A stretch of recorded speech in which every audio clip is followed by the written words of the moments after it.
Muy buenos días a todos y bienvenidos a esta reseña comparativa entre Zorin OS y Linux Mint. Al entrar en la página web oficial de Linux Mint podemos ver que realmente es una página web muy pulida, está bastante bien organizada y la verdad que no deja nada que desear. Si entramos en la sección de descargas podemos ver de que Linux Mint cuenta con 3 ediciones ligeramente distintas entre sí.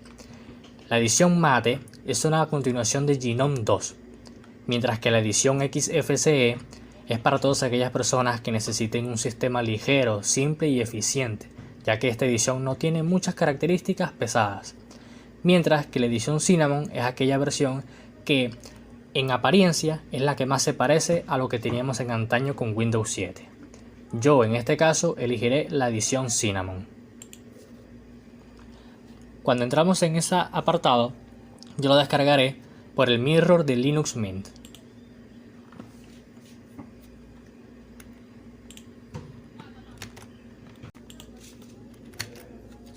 Al entrar en la página web de Zorin OS podemos observar que también tiene una estética bastante linda y está todo muy bien ordenado. Cuando entramos en la sección de descargas nos damos cuenta de que también posee 3 ediciones diferentes: la versión Educación, la versión Core y la versión Pro, la cual es de paga. Sin embargo, en esta ocasión yo elegiré la versión Core. Le doy donde dice saltar para descargar y en un momento empieza la descarga. Después de descargar los archivos ISO, podemos grabarlo dentro de un pendrive para convertirlo en un instalador. Y una vez que entramos allí, lo primero que nos pregunta es ¿cuál es nuestro idioma? Y en este caso yo elijo el español. También nos pregunta si queremos tener el teclado en español y yo también acepto. Una vez que aceptamos, nos pregunta que si queremos instalar los códecs multimedia. Yo aconsejo instalarlos. Luego de eso nos pregunta que si queremos instalar Linux Mint y desinstalar todos los demás. Yo le doy que sí, porque eso es lo que realmente estoy buscando: instalar un sistema operativo desde cero y limpio. Luego nos pregunta la ubicación, en este caso yo lo dejo en Madrid. Y luego nos pregunta nuestro nombre y nos hace ingresar una contraseña. En el caso de Zorin OS, su instalador también nos deja elegir el idioma de nuestro sistema operativo. También nos pregunta si queremos utilizar el teclado latinoamericano, español o inglés. Yo en ambos casos elegí el de español. Luego de eso también nos pregunta si queremos instalar programas de terceros para hardware de gráficos y de Wi-Fi. Yo por supuesto recomiendo que lo acepten. Luego nos pregunta si queremos instalar Zorin OS de manera totalmente limpia o si queremos agregarlo con otro tipo de sistema operativo. Yo en este caso lo instalé totalmente limpio. Luego de eso nos pregunta cuál es nuestra posición geográfica y yo lo dejo en Madrid. Por supuesto aquí también nos pregunta nuestro nombre, el nombre de nuestro equipo y nos pide que agreguemos una contraseña para tener más seguridad al iniciar la sesión. Ambos instaladores son bastante sencillos e intuitivos y eso hace que la experiencia sea bastante positiva. Al iniciar Linux Mint por primera vez, nos reciben con una pantalla de bienvenida, en donde nos enseñan los primeros pasos sobre el sistema operativo.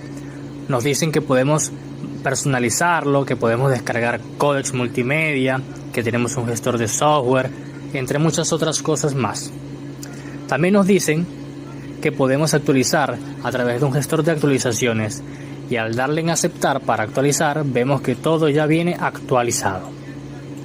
También nos damos cuenta de la simpleza del sistema operativo. Es bastante sencillo, nos hace recordar a Windows 7. Tiene un menú de inicio bastante ordenado y simple, en donde tenemos todas las aplicaciones que necesitamos, incluyendo LibreOffice, la cual sirve mucho para estudiantes.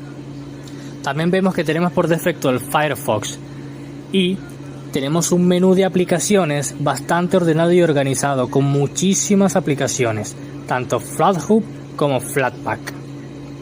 Por otro lado, su explorador de archivos verdaderamente que no es tan estético como yo pensaba que sería, pero no está nada mal, aunque por supuesto en Linux lo que más se busca no es la estética, sino la eficiencia. Por otro lado, Zorin OS también nos recibe con una pantalla de bienvenida, en donde nos intenta resumir lo más importante que posee esta distribución de Linux. Al mismo tiempo nos damos cuenta de que posee una interfaz bastante más pulida y estética que Linux Mint.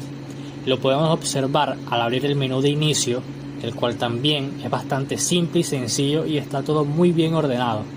Pero también podemos observar esa misma estética en el propio explorador de archivos y en el propio gestor de software, el cual también está muy bien organizado y tiene muchísimas aplicaciones. Podemos también destacar de que esta distribución de Linux posee muy buenas aplicaciones desde el inicio, como el navegador Brave, y también aplicaciones que sirven mucho para estudiantes como LibreOffice. En la comparación de rendimiento utilizamos la herramienta NeoFetch en la terminal para observar de que Linux Mint por su parte usa 839 MB de RAM al inicio, mientras que Zorin OS usa aproximadamente 1.4 GB de memoria RAM. Linux Mint usa el entorno de escritorio propio Cinnamon en su versión 6.6.4, mientras que Zorin OS usa GNOME en su versión 46.0. Linux Mint utiliza 1898 paquetes Debian, mientras que Zorin OS tiene desde el inicio 1815 paquetes Debian junto con 16 paquetes Flatpak. Al mismo tiempo utilizamos la herramienta System Analyze para observar en cuánto tiempo inicia el sistema operativo. Y por su parte Zorin OS inicia en 12.5 segundos, mientras que Linux Mint lo hace en aproximadamente 8 segundos.